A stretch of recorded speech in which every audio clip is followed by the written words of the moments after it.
喜び、それよりもずっと大事なことがあるから、土を振ってこの指とまで早いもの勝ちの招待状、タイムラにいた追えないほどの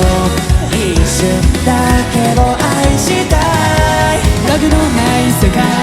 楽しめたなら何か変わりそう、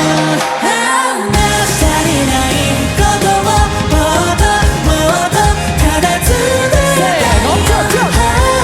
したくない君もこの想いが届くように、必殺つまんないことで笑いたい、必殺で毎回ふざけてたい、話したくない君もこの想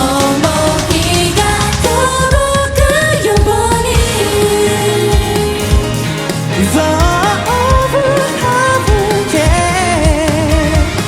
フェイスフェイスで分け合う想いに変